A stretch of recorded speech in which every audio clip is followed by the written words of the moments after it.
Good afternoon. Good afternoon, everyone.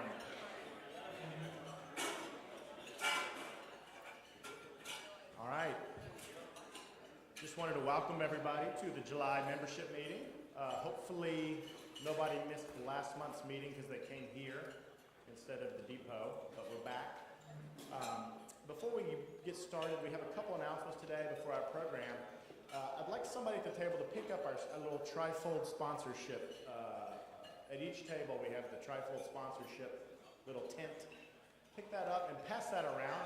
Pass that around. I literally want everybody to pass that around the table and look at the sponsors.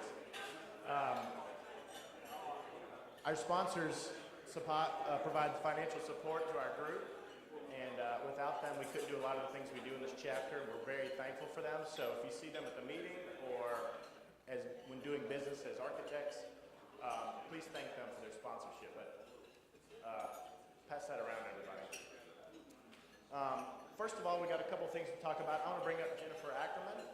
She's on our board, and she's the chair of the Design Awards this year. And so she's done an excellent job to this point, and I want her to give an update of what's going on. So, Jennifer, come on up. Thank you, John. We just wanted to take a few minutes today to share some updates related to this year's Design Awards event. The first is that we can share the date. So for a save the date, this year's awards gala is going to be in October, Tuesday night, October 28th. We'll be having it again at the Southern Depot, so the same venue that we did last year. We're really excited to be having the gala again there this year. I can also share, one thing is the committee and the board, I'd say we're all really excited about this year's event, and there are a couple things that are going to be a little different this time around that we wanted to make sure you all were aware of. There are a number of emails that will be coming out with further information on this, but we wanted to go ahead and begin that conversation now. I can share that this year's jury chair is Elizabeth Gray. Elizabeth is a FAIA architect out of New Haven, Connecticut. She and her husband, Alan Organsky, are partners of the firm Gray Organsky in New Haven. They have a connection to East Tennessee in that they've hired about 3 of our grads over the past 3 or 4 years. They have been to UT to sit on reviews a number of times, and we think that they're a fantastic firm. You should check out the link to Gray Organsky when the email comes forward. The second thing we wanted to mention is that we're working really hard to think about ways to actively promote this year's Design Awards event. And we really want to make sure that the membership get the most out of the decision to submit work for consideration for awards. One of the things that we're doing that we're really excited about is that this year's People's Choice Award will have an online component. So you may remember from years past, we've had People's Choice Award where you bring a board of any project that you've submitted to the Design Awards event. Membership there can vote on it, and that night we give an award for People's Choice. This year we're adding to that an online public vote. And so there's going to be a website. This is a mock-up of that website. Nathana is doing the work for us on this. It will be accessed through the AIA East Tennessee website. And essentially what this is, it will be open for 2 weeks to the public. You can send the link to this to all of your clients, all of your whether their work is here or not, friends, colleagues, and that any project that you have submitted information on will show up here with the, not sure if we have a laser pointer on this or not, but with the kind of main image, the project title, architect's name, and that actually when you click on any one of the images, the PDF PowerPoint slide that you have submitted will actually show up so that people could scroll through to get the details of that work. So this is something that will be totally public from the 2 weeks preceding the Design Awards event. So approximately August 14 to October 14 to October 28. And we think it's going to be a really great way for you to market this to a much broader audience. There's no additional work needed on your side to participate in this. We're going to take care of all of that. And it'll be essentially 1 vote per IP address. So you can figure out how we want to manage that as well. So we're introducing that tradition. We're not going to eliminate the other tradition of the kind of analog People's Choice. So we're still inviting you to bring a board of each project that's submitted. We'll have that as part of the Design Awards party that night, because we think that socially that's a really nice thing to have. In addition, we're going to work hard to help market those boards. So this year when you bring a board to the Design Awards event, we're going to ask to hold on to that for about 6 months and make sure that we take it to other venues throughout the year. We have a number of things going on throughout the year that we think will be good opportunities to help market those projects. So things like AIAS, the forum in Nashville at New Year's 2014-2015, Architecture Week in April of 2015, potentially other things in the summer of next year. So we're going to try to be really proactive about making sure your work is marketed to the fullest extent possible. We will also be doing some targeted outreach to figures in the community to promote Design Awards, to spread the word that this is going on. We're working with Ascend Marketing, and there are a number of people who we're trying to invite to participate in the Design Awards event and just get the word out. If anyone has ideas of people you would like us to reach out to, please let us know. But currently that does include people like the mayor, people at the mayor's office, local bloggers who are interested in architecture and such. So we'd love to know your thoughts on that. The call for entries will be coming out this week. So additional detail on just the process and logistics of putting together your award submissions and deadlines and all of that will be covered. My contact info will be in that call, so if there are questions, you can reach out to me. The last one is that we have a Design Awards submission workshop coming up.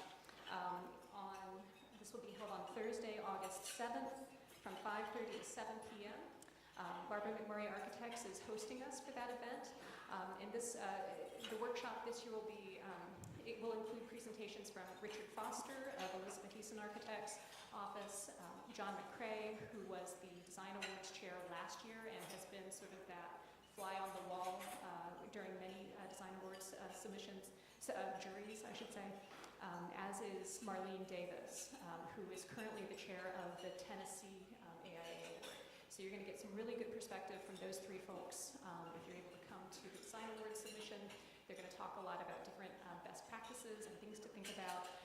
Great idea to make sure at least one person from your firm is able to come to that. It'll also just be a fun, casual event in a beautiful office that was a Design Award winning project last year. So lots to look forward to there.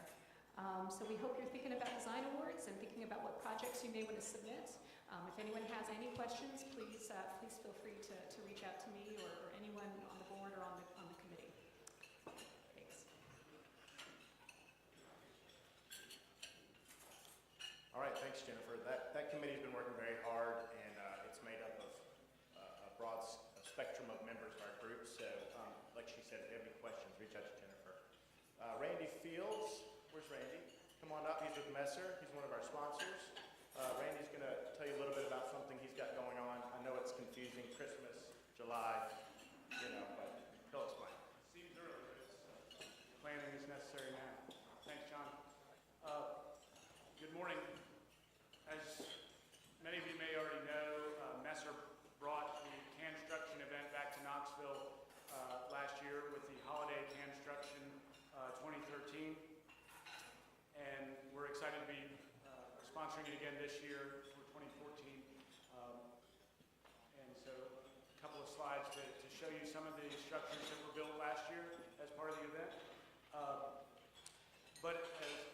Although it is July, it is time to start that planning now. This event will take place at the end of November. And so there is plenty of time to plan, but we need to get started. So that's why I'm here in front of you today. Wanted to share a bit with you about last year's success, and it was sort of the inaugural campaign last year, and it was what we considered a huge success, and I'll run through a few of those stats with you. So in all, we had 5 teams exhibit their structures, so 5 total structures. The teams were Barge Wagner, Sumner & Cannon, Massey Electric, University of Tennessee Department of Civil Engineering, sponsored by Messer, the team of Johnson Architecture, Partners Development, and Moxley Carmichael. And then lastly was a joint team of the Lewis Group Architects So we were thrilled to even have 5 teams, and we've done a lot of research in other cities and found that even after many years, other cities' construction events have not grown to this level, and this was in our first year. So we were excited to do it, and now it sets forth some lofty goals for the future, though. A few other stats that are of interest. Viewing of the exhibit, we were able to host this exhibit in conjunction with the East Tennessee Children's Hospital Fantasy of Trees event, which I'm sure if you've lived in Knoxville for any amount of time, you're familiar with that event, and the crowd that it draws to the convention center there in the sort of the beginning of the holiday season, right around Thanksgiving. They had 60,000 plus people come through the doors last year, and so it gives great exposure to this event and the structures, and of course to Second Harvest Food Bank of East Tennessee, who we then donated the products to. As far as media attention surrounding the event, Messrs Corporate Communications Group, along with Moxley Carmichael, was able to work to get 11 broadcast news stories and 16 published stories out into the media. Those included both local and national media. And then we've already secured several key media sponsors for 2014 as well. Those include WBIR, WIVK, et cetera. So, certainly big name media in our regional market that are going to be covering this event. In social media, we had 720 Facebook likes. That equates to some number of impressions, but I frankly don't know what an impression is, so I will skip that stat. 68 new Twitter followers, and honestly, we expect that to grow a great deal this year with some additional publicity and community engagement, both at the university and through Second Harvest. We think we can really grow the social media aspects as well. Some of the events surrounding the exhibit included Build Day, Judges Reception, Event Celebration, Awards Reception, and the Deconstruction Day itself. And let me say this, it was fun. We had a blast. There was a lot of great camaraderie. There was enough friendly competition amongst teams, but also people willing to help out. Let's see, Olaf there, you see, late in the day on Build Day, his nose came crashing to the ground, and so another team was able to step in and help out and fix Olaf's nose. And in the end, it's about helping Second Harvest. And so there was this, like I said, a friendly competition, but a great sense of community there as well. And then the most important statistics, in my view, is the donation. At the end of the day, it's about helping Second Harvest. And so we were able to, with these 5 structures, donate more than 10,000 cans of food. That equates to almost 12,000 pounds of food. This donation was made to Second Harvest right in that critical holiday season when they need it most. In a meeting with Second Harvest just yesterday, they shared some stats with me that I thought I'd pass along. There are 200,000 people in our region at risk of hunger today. That's 1 in 4 children, 1 in 5 seniors. That's a pretty staggering number, and if we were able to help out there, that's what the end goal is. For every $1 gift to Second Harvest, they can then provide 3 meals. So you can do the math. 12,000 pounds of food raised a pretty incredible amount of food during that holiday season for those in need. And so we're really proud of that. And again, that's the end goal. We had fun with it. The structures were well received in the community and in the media, et cetera. But ultimately, we donated 12,000 pounds of food to Second Harvest when they needed it most. So now the ask, and that is, today we officially announced the call for entries for Construction 2014.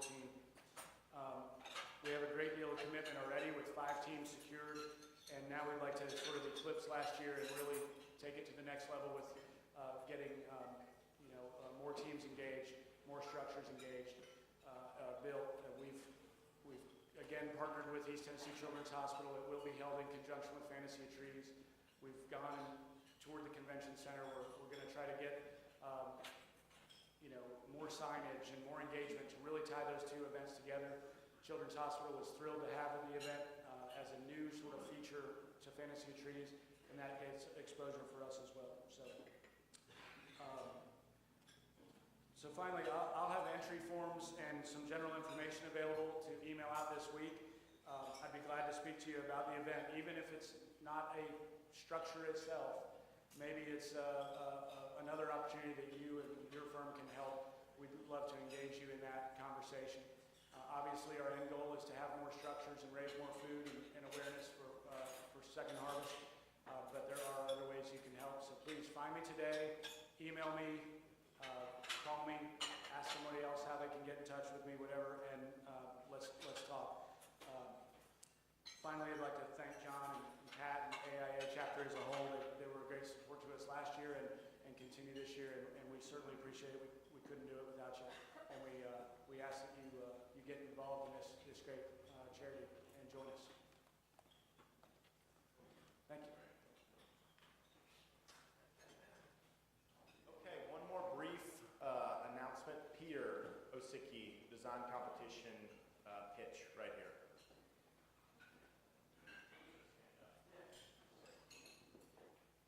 All right, last one. I'll be very brief. So I'm a board member at East Tennessee chapter of the USGBC, and we are hosting a design competition at the end of August called Design Slam.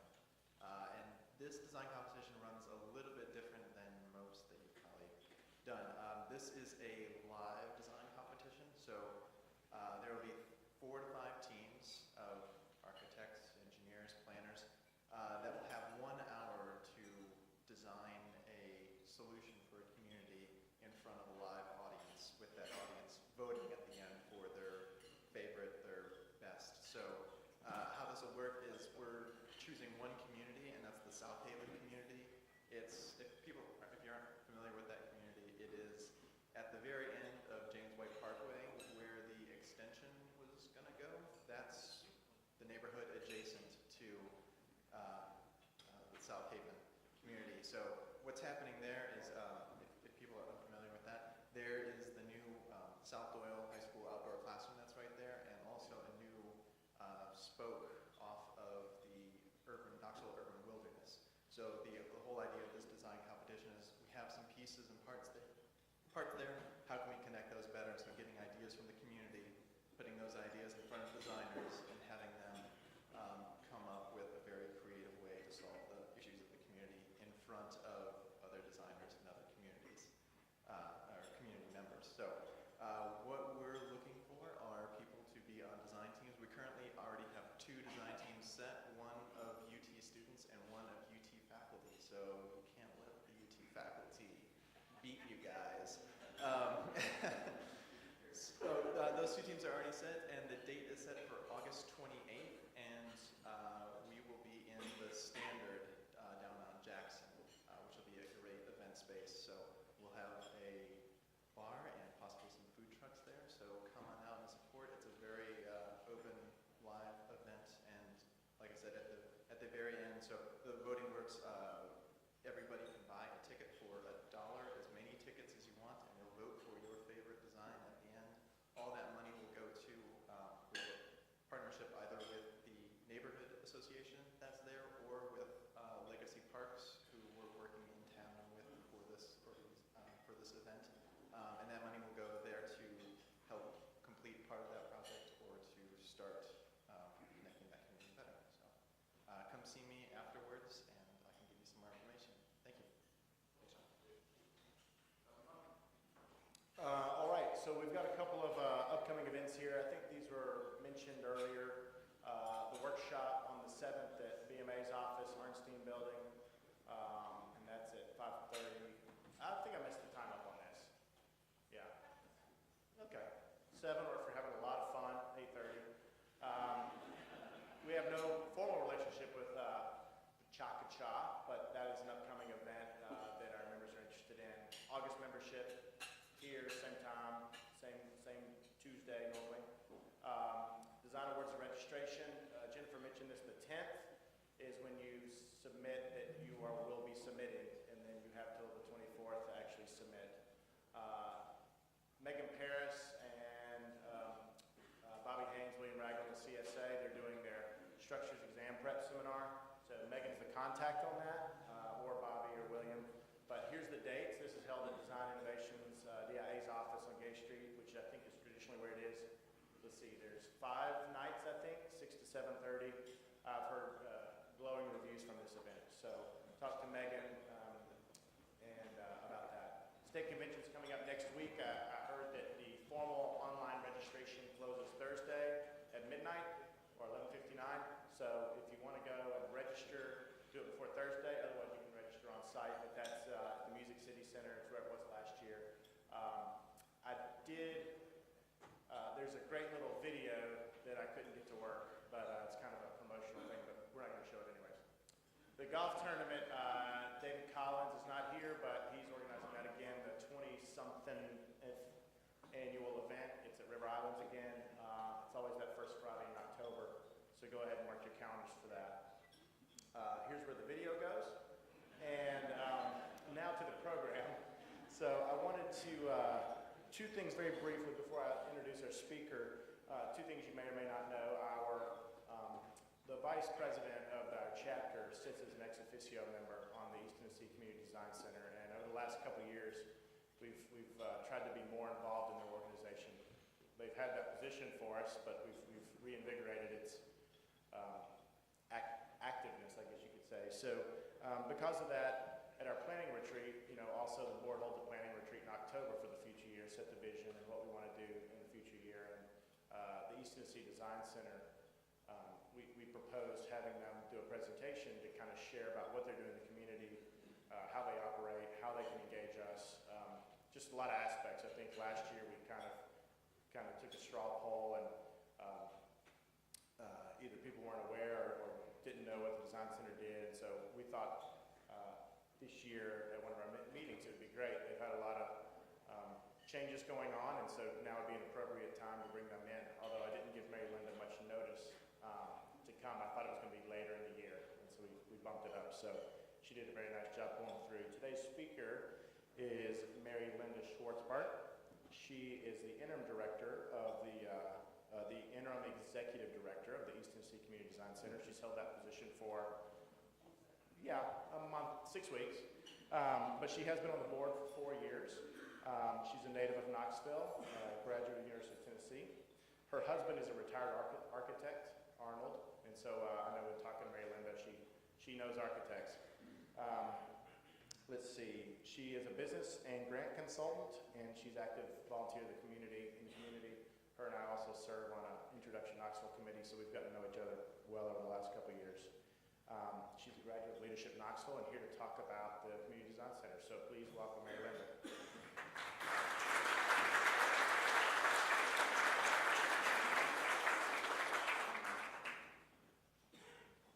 Thanks, John. That was a lovely introduction, and I'm glad to be here. And when I was asked last week if I would speak today, I was fortunate because Leslie Faraz, our studio design director. Leslie, are you here yet? Because I heard that she was going to be good.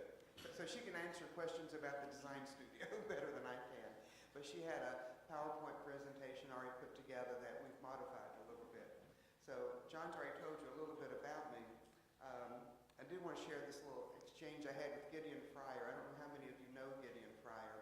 He's one of the founders of the East Tennessee Community Design Center, 93 years old, and I had lunch with him a couple of weeks ago. And he told me I was perfect for this position as interim director. And I asked him why. He said, well, you must like architects, you live with one.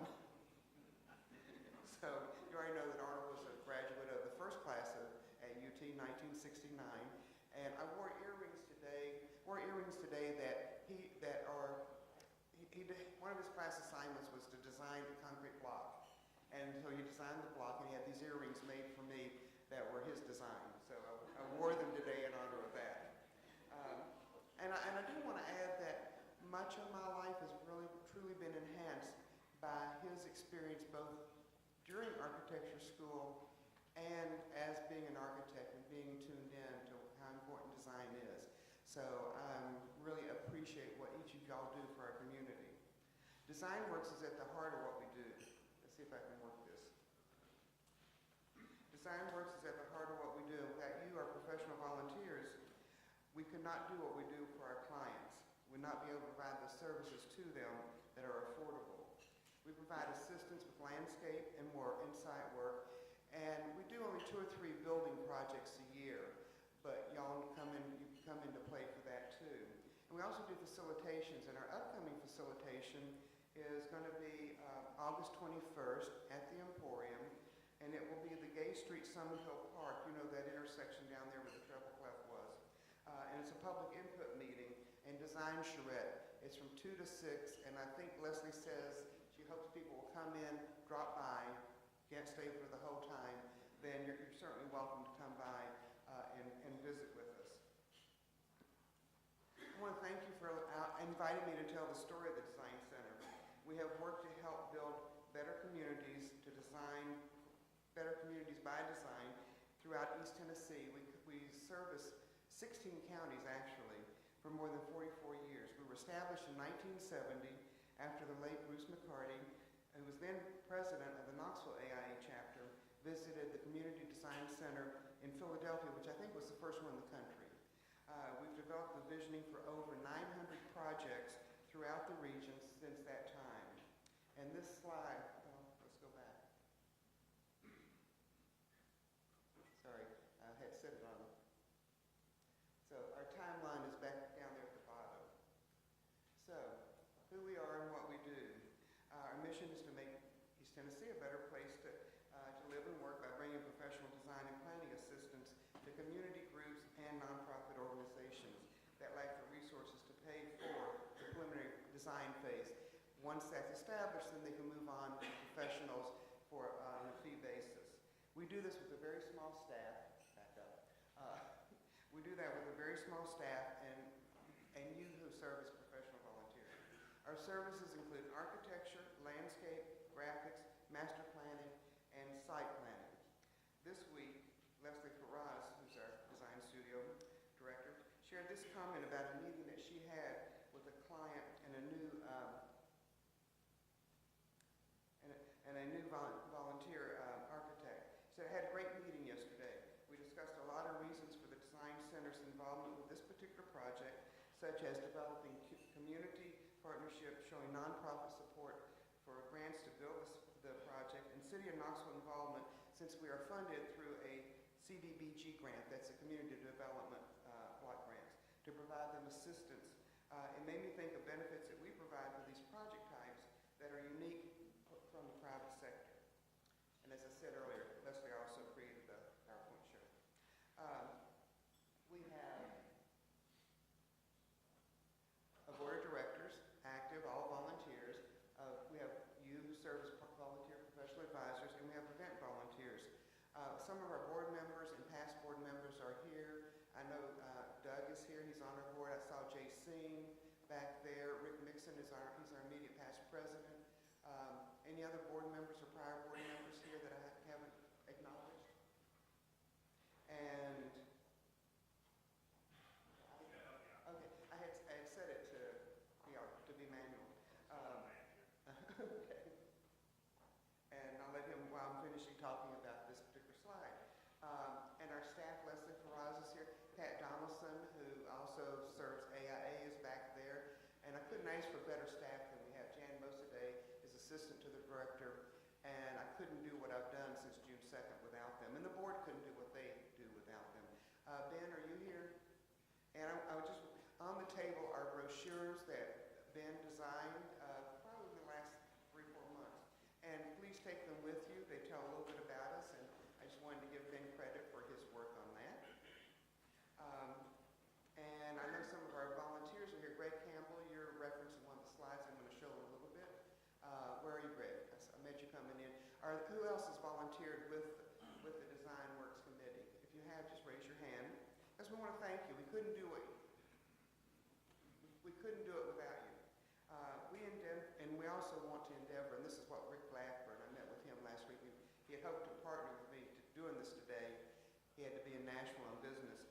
But his goal, and Leslie's, Rick is chairman of the Design Works Committee, is to increase the transparency on how we do things, how we interact with the AIA, and to strengthen our partnership with AIA. We're all part of the same team trying to do the same kind of work. And then the third part is our students from UT interns who will work at the Design Center and gain world experience that complements what they're doing academically. served? Okay, so interns from the University of Tennessee, and you can read, none of us like to go to a presentation where somebody just reads the slides, but we have students in multiple fields who work with the Design Center. And who we serve? We serve multiple groups. We don't serve individuals. If we serve a group that's not like neighborhood organizations that are not nonprofits with 501c3 certification, we also serve as fiscal agent for the funds that they get. They must be a community-based nonprofit. Project must serve the community. Funding is not available for our first phase. They have to have control of property, and they have to be able to afford what they're going to do once all this is done. Much of our work, and I know that this is an area that y'all need to have your certification for your continuing education. Much of our work does focus on health, safety, and welfare of the community, and you'll see that in the few slides as we move forward. But we work with schools, with outside classrooms, with parks, including landscaping plans to prevent erosion and decrease maintenance costs, community centers such as the Boys and Girls Club, and a project that I just went to the dedication of, the Lions View Community Center, and I'll talk about that a little bit more in a minute. Dog parks, you know that we've done the work on like the downtown dog park, we have a slide on that. And neighborhood associations such as Lakemore Hills with the Tennessee Department of Transportation. And Leslie, is that where you were this morning? Yes. Yeah, so she was working with them this morning. Next slide. And what we do. DesignWorks is the heart of what we do. You know, we do a couple events to raise money to support what we do, but DesignWorks is the heart of the organization. And one of the joys and pleasures of having served on the board is to hear the DesignWorks presentations when a client has reached the stage where they're ready to present to our board and to learn about what goes on. And that's led by Leslie and by Rick Blackburn and by the DesignWorks Committee, provides architectural, engineering, conceptual planning services. So we provide the concept images that create the vision and inspiration to fuel the process. And here are a few of our projects. You remember the Oakwood Elementary School and how deteriorated it was. I mean, it was really sort of demolition by neglect, so excuse me. And we were asked by the city of Knoxville, by the Community Development Department, to develop and facilitate a process for the Board of Education. Now, they did a community charrette, see what people wanted, and now it is an assisted living facility, which was the top priority of resulting from the charrette. It was such a success that the school district asked us to do work on both the no longer used historic Knoxville High School, where my parents graduated, and from Rural High School. I heard on this morning that Good Morning Tennessee, or not, heard this morning on Good Morning Tennessee that Wednesday, I don't know if it's 5 or 6 o'clock, they're going to do a feature on the surplus school buildings. Dr. McIntyre had asked the reporter to include the work that the Design Center had done. I don't know if they're going to, but I emailed WAT today to remind them. That's my job. Next slide. Knox Heritage. They asked us to partner to document these houses that are on Washington Avenue. How many of you driven down Washington Avenue? And these are pretty sedate compared to some of them have been updated on the outside. But I love driving through these neighborhoods, and like the 4th and Guild neighborhood where my grandparents live. It's wonderful what is happening with these communities. Even the Mechanicsville area where my father had his first business back there. Because of what we did, Knox Heritage received a Restore America grant and used it to restore the homes to what they are today. And we serve our region. And this is a project in Jefferson City. Their Parks and Recreation Advisory Committee asked us to create a visioning and land use project. This is a multi-use sports complex. It has baseball, soccer, and Little League football fields, and a community center, and a pool. Also, during the research that was done as part of our work, we discovered the site has historical importance as a Civil War gun battalion where Eli Lilly was stationed.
this is a Rural Resources, is a nonprofit in Greene County. Their place burned, and because they're rural, they wanted it to be this barn structure. And the volunteer architect was Brett Honeycutt, who's, I guess it's his brother, Nathan, who works for, with McCarty, and he's a Greenville native. What impressed me about this is not just that they did what the community wanted them in terms of a design, but it was designed so that since the community couldn't afford the entire build-out of the interior space, this shell could be built out in the interior in stages. So as they had more money, they could do more finished space inside. And I thought that was just really good. I thought that was a good use of resources and future planning at the same time. Now back in Knoxville. Next slide. And this is the Westview Cemetery. This is Keith Avenue, Glen, just off of Western Avenue, and sort of near Middlebrook. There are 7 cemeteries in this area. One goes back to the Revolutionary War, actually. The Westview community, which has really come together as a really nice community, asked the Design Center to create a plan for the use and to link these together because they're historic cemeteries, and how to improve the blighted properties. And some of them are really overgrown, and people are occasionally going in to help volunteer to clean them up. Now this whole area really looks nice. So the volunteer professional with this was Sarah Hedstrom Pennell, and it was developed as a potential greenway connection between all the cemeteries, so almost a tourism kind of touring thing. And they really enhanced the community. And I was actually in the neighborhood a couple of weeks ago, and there's a new sign on the stop sign, Keith and Glen, pointing, directing people to these cemeteries. Next one. And this is the Salvation Army. Our volunteer person here was Gary Menendez, who is a UT professor and AL. I'm not giving everybody's sort of AIA and ALS. I assume you know all those things. Yvonne Yates, who oversees volunteers with the Salvation Army, asked us to create a community garden in an unused parking area between existing buildings at their Broadway location. So it's been constructed, and Yvonne, this is a quote, Yvonne marvels at seeing the homeless working alongside some of the wealthiest in Knoxville, producing food for all to share. So this is a wonderful sort of public space where people can be outdoors and work together. The next one is in Emory Valley, which is Anderson County. The volunteer there was Manny Hertz. And it served, the Emory Valley Center Adult Daycare serves individuals with developmental disabilities. They provide job training and educational classes. It's a big, big program. As John said, part of what I do is grant writing, and so we've looked at grants for this group. We developed a new facility to consolidate and better accommodate their programs on their property. That's a pretty complex group to work with a lot of varieties, variations in what they're able to do. So this is really a critically important agency, nonprofit. And the next one, which sort of refers back to one of your upcoming projects that was just announced, the Urban Wilderness and Historic Corridor. Legacy Parks asked us to work with them to identify the existing green spaces and to develop potential connections between them. We mapped 1,000 acres of greenways, trails, parks, civil war sites, and other public amenities, and develop potential future connections. Sean Bassington was our volunteer professional for this program, and if you haven't been out to this area, you don't know how substantial it's become and how important it is to our city in many areas. I recommend that you go. Okay, the next one is back downtown, and this is our dog park.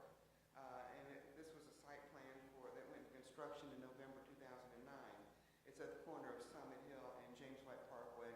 Y'all will probably pass through it and go soon, because Central's going to be closed, for the next 2 months. They just announced that this morning from Summit to the parking garage, State Street parking garage.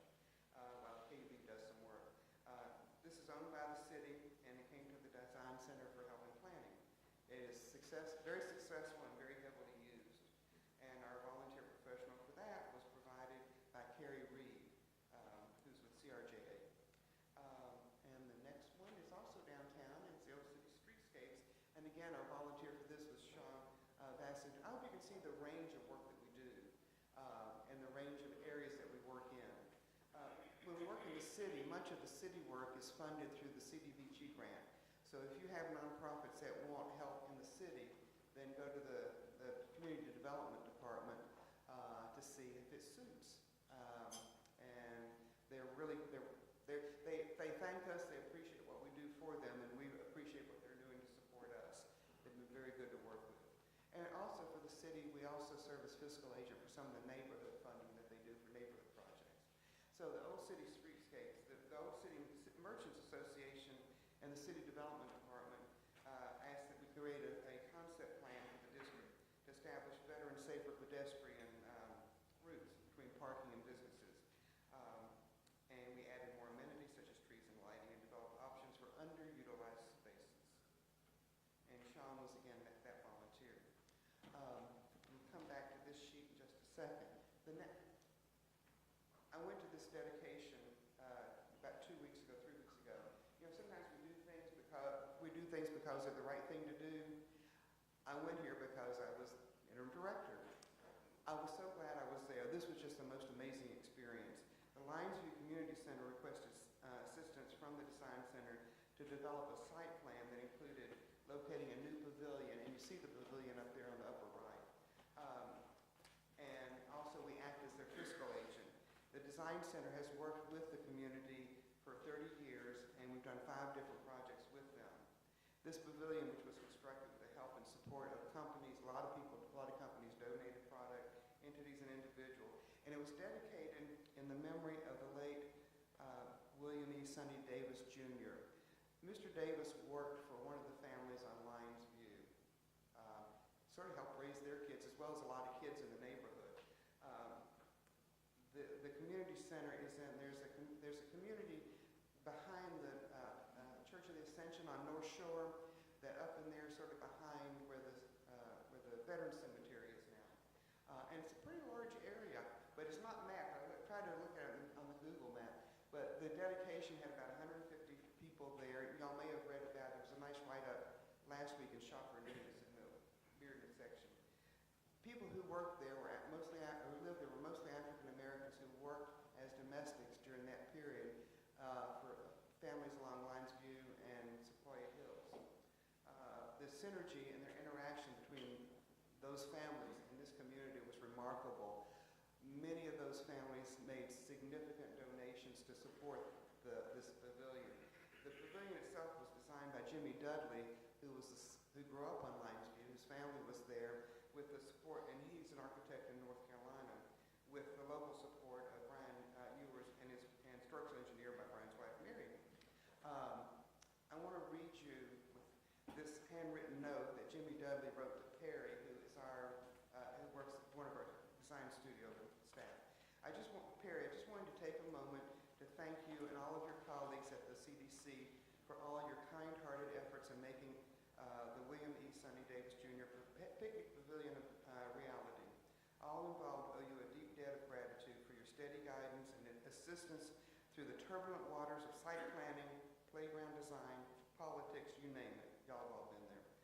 Without your steady hand, we would still be in the proverbial ditch, and last Saturday's wonderful celebration would be just a fantasy. Thanks so much for helping us throughout the process. I hope to see you again soon. And we get letters of appreciation, and we get one of our projects that we don't have up here is the airplane filling station on the Clinton Highway, and they send us regular reports on what they do. How about moving to the newly renamed Rocky Top, aka Lake City, or is it Lake City, aka Rocky Top? The Design Center, with the help of Greg Campbell and Anderson County native Sean Besson, was able to develop the master plan for Lake City and a concept for Coal Creek Miners Museum. That had been a bank. I remember this being presented at the board too, and it reflected community input that was gathered through several public meetings. This project was funded through Plan ET. And how can you help? Well, we invite you to become a member. You can go on our website. We certainly invite you to volunteer, and Pat has some sign-up sheets if you want to sign up outside, and then Leslie will follow up with you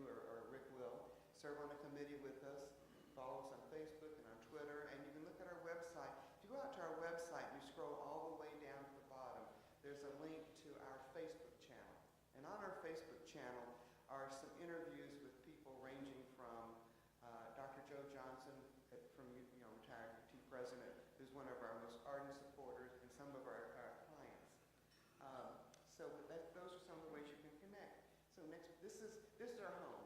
This is where we're going to be. Next Monday, the design studio will move from 500 Gay Street to the design studio. Up to now, we've shared this building with Knox Heritage. Knox Heritage has now moved to Westwood, and we now have the whole building, entire building. WAT is a phenomenal landlord. They just put a brand new slate roof on our roof, and we're currently in the process of being painted, so I'm in a place to work there today. But we're going to have, in our administrative offices, will be upstairs in the design center. The design studio will be downstairs. So I hope you know now a little bit more about the design center. I'm happy to answer questions, particularly if Leslie will come up and help answer them. And I hope you want to be more involved with what we do. And I want to thank you for the opportunity to showcase one of East Tennessee's best assets as we all work together to create better communities by design. That's it.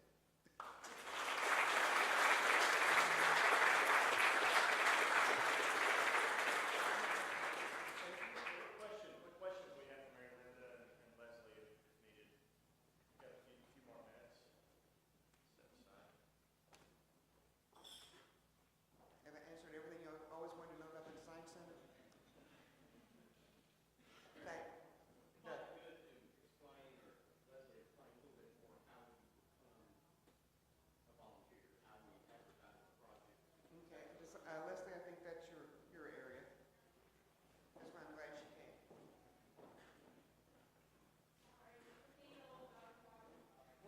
One of the nice things about working with our staff is that we really work as partners.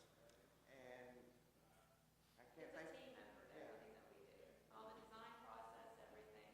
I just came from a really productive meeting with TDOT, which is kind of an oxymoron sometimes, but actually our input helped influence some design changes on the Alcoa Highway project and with neighborhood associations. So, and then volunteers lead us every step of the way. We really look at it like we want to help influence the projects, but it's all team driven as far as the design Well, aspect. the main question is how do all the AIA members really know when there's a project, how is it advertised, how do they, is it, basically, if you call first, you become a volunteer, or is it? Well, we're working through all of that, as you know, through a process, but right now it's an email list that we've gotten about 33 names on it. One of the issues is, do we send it to principals or to all the architects involved? So we're working through that concept right now. Outside, that'll help. And right now, the list, it's all exposed to whoever we're inviting to be part of that, and then it's the top 3 is who we usually make the selection process from. But we are working through and trying to get more information on everyone who wants to be involved. All right, any other questions? Thanks to everybody who's helped us in the past, and if we can continue to get your support. All right, what do you got? Yeah, would you ask, Leslie, would you describe how a typical project works? A typical project works? Yeah. Wow, we don't have any typical projects, as you can see from the example, but usually they come to us, we ascertain if they meet our opportunity guidelines, if they work, if they're a nonprofit, if it's a project that benefits the community as a whole, and then we take that to DesignWorks. Then again, we go through a process to determine if we can work with that group, and then we go through an email that I've been creating lately with the list of all the volunteers. Then we make the volunteer selection process. Then we create an MOU, which is a memorandum of understanding that we send out to all the clients. And then that helps us start the project. We have probably an initial programming meeting and then a site visit. We have 2 design concept reviews and then a final review meeting with them. And then hopefully they can fundraise to get a project built and then hire an architect to carry it on, or a landscape architect. We have a lot of landscape projects.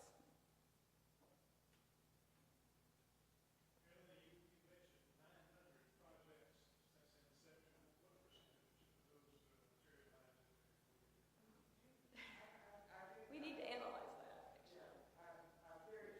Heritage Church just sent me the whole Excel file with it listed, but I did not break out how many actually came to fruition. Obviously, they need to be able to fund the process once they get it. Even though they need to do a funding project, they don't know what that number is. We did analyze it for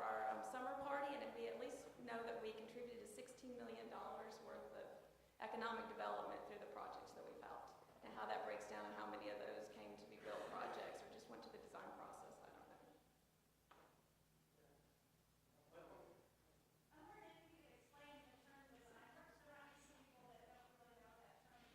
It's just our name for our committee that analyzes every project. So again, it's all a team effort. So when we do design works, we get input from all different volunteers, from landscape architects, the public, anybody who wants to attend that committee meeting, and they all give input on the work that we create. So everything, every process that we do is an input team-driven process.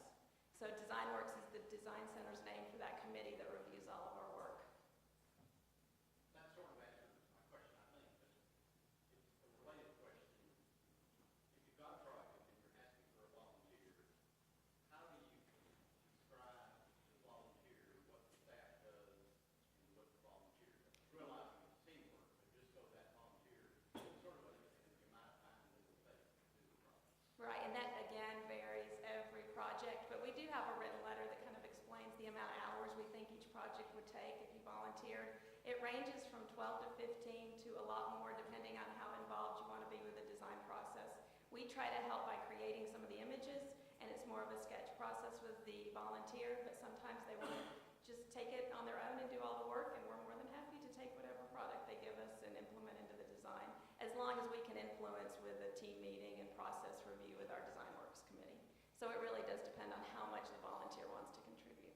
And Pat tells me that these meetings are over at 1 sharp, so maybe one more question and then we have another one. I just wanted to comment on the project that Leslie just described that she was involved in this morning, because I was involved in it also.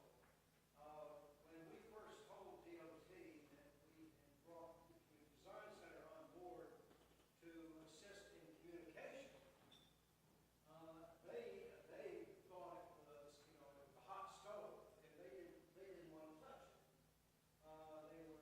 They had never been directly involved, apparently, with the Design Center on the project. And what was interesting was the change in attitude on the part of DOT, which can be pretty hard-nosed, as you know, when it comes to modifying their design to accommodate neighborhood concerns. But this morning's meeting was a testament to the value of having the Design Center as a kind of an independent voice in the process. And since I've been involved with Alcoa Highway for 30-plus years, it was a fresh breeze from my standpoint to see that change on their part and a willingness to accommodate some neighborhood concerns, particularly related to greenways, pedestrian movement, over the proposed bridges that will be built starting at the end of 2015 on Alcoa Highway. Major change in that whole corridor, and I think the Design Center has made a major contribution. So you see the wide range of ways that we can serve the community. Thank you very much.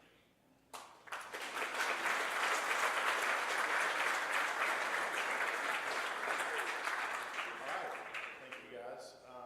Last comment